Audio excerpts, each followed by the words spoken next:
Certa vez eu estava em uma viagem com a minha esposa, que era minha noiva, minha namorada na época, não me recordo, já tem bastante tempo. Ela estava sentada, a gente estava no avião, ela estava sentada na janela, eu estava sentado no meio e tinha um rapaz, já de meia idade, uns 60 e poucos anos, sentado no corredor. E eu comecei a ler um livro que eu estava lendo ali, estava realmente ali muito concentrado naquele livro. E aí, quando fez o sinal lá e deram os avisos para que já ia decolar, eu olhei para o lado e o rapaz não estava. Eu falei, amor, o rapaz aqui não está, será que ele foi ao banheiro e tal, já vai decolar? E minha mulher falou, você é doido? Você não viu o que aconteceu? Eu falei, não, o que aconteceu? A Polícia Federal, entrou um rapaz da Polícia Federal, dois, não sei, e chamou o nome, ele levantou a mão, o policial se aproximou, pediu para que esse senhor o acompanhasse, ele saiu com o policial federal. Você não viu isso do seu lado? Eu falei, não, não vi, eu estava lendo o livro. Pode parecer muito doido isso, mas é esse nível de concentração que eu acho que você consegue chegar se você treinar.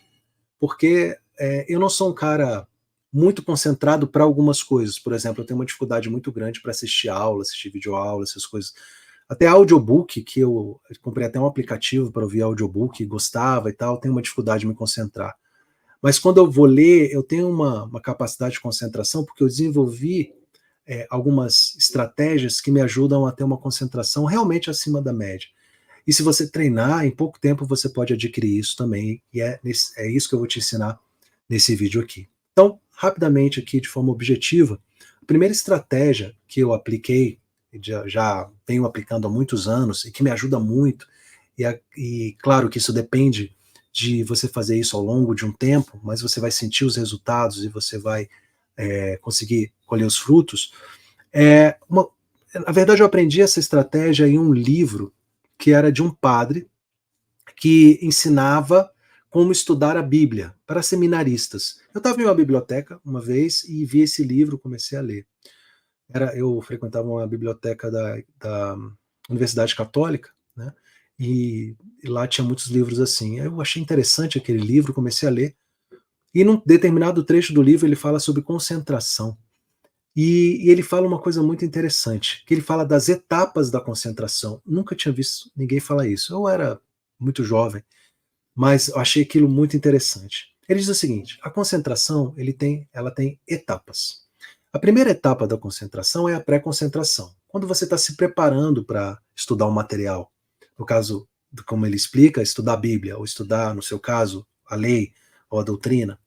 Então, quando você começa ali, prepara o seu material, abre, vê os tópicos que você vai estudar, isso é a pré-concentração. Né? Você dá uma olhada no sumário e tal. É muito importante nesse momento que você já não caia direto na leitura. É bom você dar uma olhada nos tópicos principais rapidamente, em poucos segundos, dá uma passada de olho no sumário, naquilo que você vai ler dali para frente, tem uma ideia dos tópicos que vão ser abordados ali. Se tiver algum gráfico no livro, alguma coisa assim, dá uma olhada rápida, mesmo que você não entenda. Se tiver alguma tabela, dá uma olhada rápida, isso em poucos segundos, para você preparar a sua mente para entrar no estado de concentração. Aí, efetivamente, você vai começar a ler o que você tiver que ler e você vai entrar no que ele chama de concentração ascendente. Só uma coisa, eu não me lembro o nome do livro, já procurei esse livro, eu achei até que eu tivesse uma versão dele em PDF aqui, nunca achei esse livro, mas a informação é essa. Então, você tem a chamada concentração ascendente, que pode ser de poucos minutos, a depender de várias coisas, do ambiente, do que você está lendo e tal. Então, você pode ter 4 ou 5 minutos, ou 20, 30, 40, 50 minutos de concentração ascendente. Depende efetivamente de alguns aspectos. Mas o fato é que, independentemente do tempo, essa concentração ascendente ela chega num topo e ela começa a cair. Qual que é o erro? O erro é que a gente, quando percebe que está se desconcentrando, quando a gente sai da concentração ascendente e vem para a concentração descendente, ou seja, a gente está perdendo a concentração, o nosso estímulo é de tentar lutar contra aquela desconcentração, de se irritar, né, de passar a mão no rosto e falar, cara, eu preciso me concentrar e tal. Ele fala no livro que isso é um erro, e eu concordo com ele. Porque você se desgasta muito, você perde muita energia nessa luta. Então, está estudando, não importa se após 5 minutos, 10, 15, 20, não importa. Em um determinado minuto, você vai perceber que você sua cabeça está indo para outros lugares. Você está pensando, aí de repente você volta, de repente você lê um parágrafo e o outro e você nem lembra o que foi. Se você perceber que está acontecendo isso, no lugar de você lutar contra a desconcentração, você para, faz uma respiração, se puder, se for o caso, faça uma oração, coisa de poucos segundos, 10, 15, 20, 30 segundos, faça um alongamento e tal, e no lugar de lutar contra aquela desconcentração, você volta para a concentração ascendente.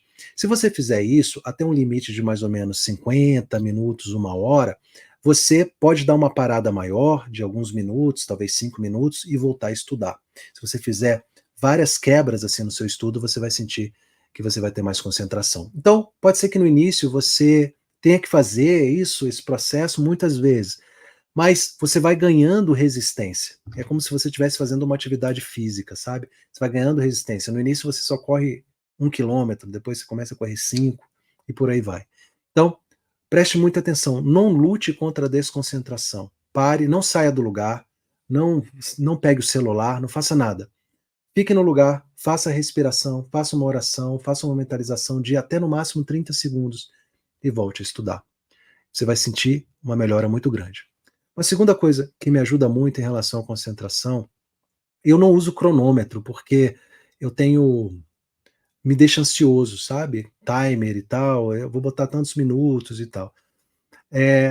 Mas uma coisa que me ajuda muito tem até a ver com o que eu acabei de falar, é de não me alongar muito no meu estudo até ficar cansado.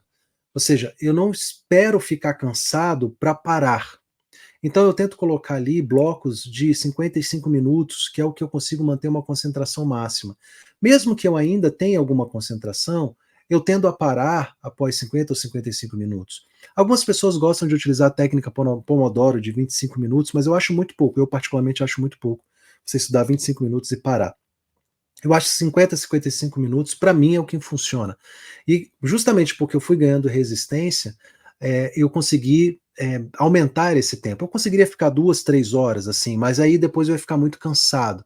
Então, eu faço intervalos de mais ou menos 5 minutos a cada 55 minutos.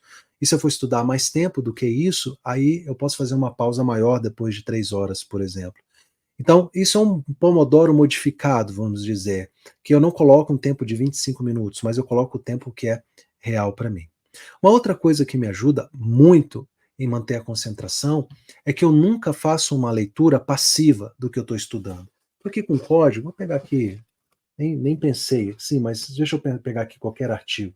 Então, vou pegar aqui um artigo do Código Civil, por exemplo, das pessoas jurídicas, das pessoas naturais. Então, eu vou ler aqui artigo 1º do Código Civil. Bom, a primeira coisa que você pode ler onde for, mas se você fizer uma mera leitura passiva disso aqui, você não vai ter engajamento, você não vai ter memorização, você não vai ter imersão naquilo que você está estudando. Vou pegar um artigo aqui qualquer. Então, deixa eu pegar aqui o artigo 5º, por exemplo. A menoridade cessa aos 18 anos completos, quando a pessoa fica habilitada à prática de todos os atos da vida civil.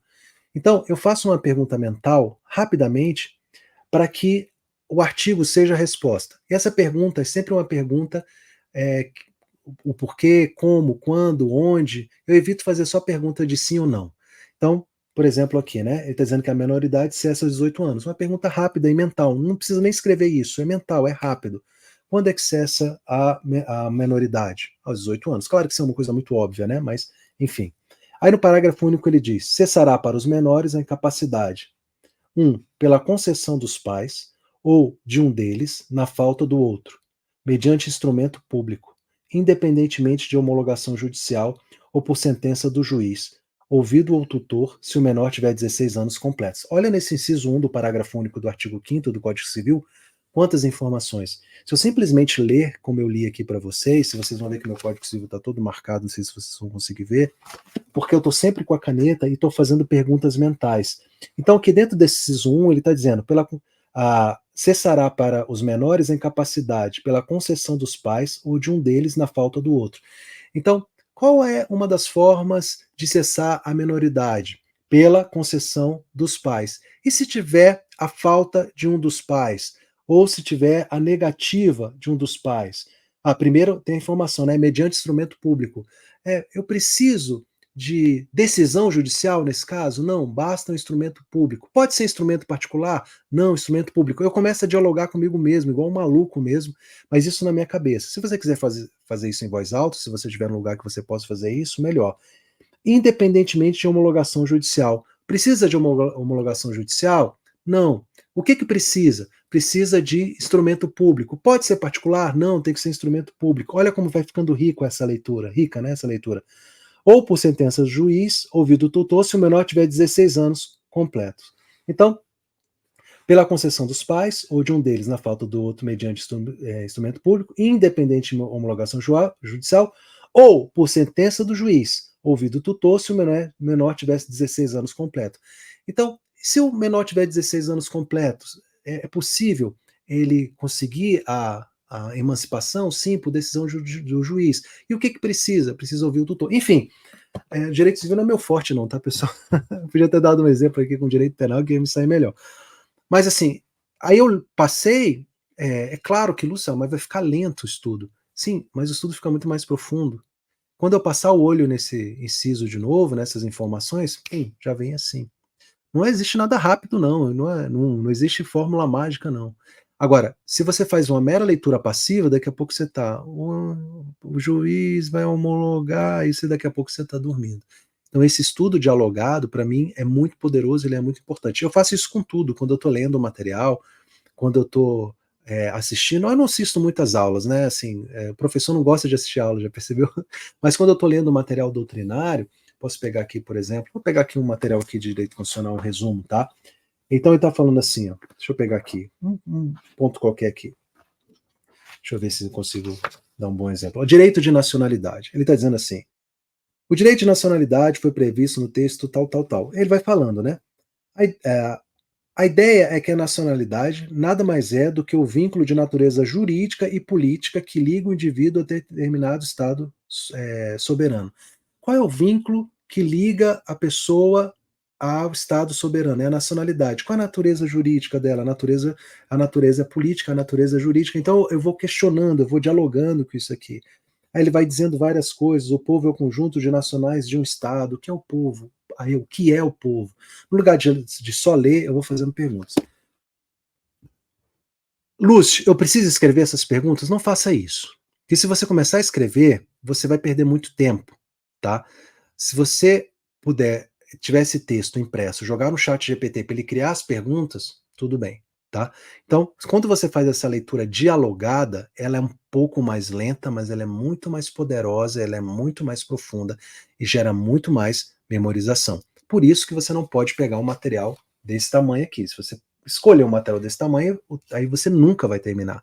Por isso que você tem que fazer, eu já falei em outros vídeos sobre isso, você tem que fazer um estudo gradativo, lei, jurisprudência, doutrina básica no início, e para uma doutrina mais profunda, avançada, em determinados pontos, quando você perceber uma fragilidade ou uma necessidade para uma banca específica, tá? Então, é esse estudo que vai fazer você realmente avançar. Então, adotando esses três princípios, essas três estratégias, tenho certeza que você vai aumentar bastante a sua concentração. Coloque aqui o que você achou. Eu vejo que tem muitas pessoas que assistem os vídeos, mais de um terço, não são seguidores. Então siga aqui o canal, deixe seu comentário e dê sugestões também de vídeos, diga o que você está achando desses vídeos que eu tenho publicado aqui, tá? Não é sonho, é meta. Sucesso para vocês.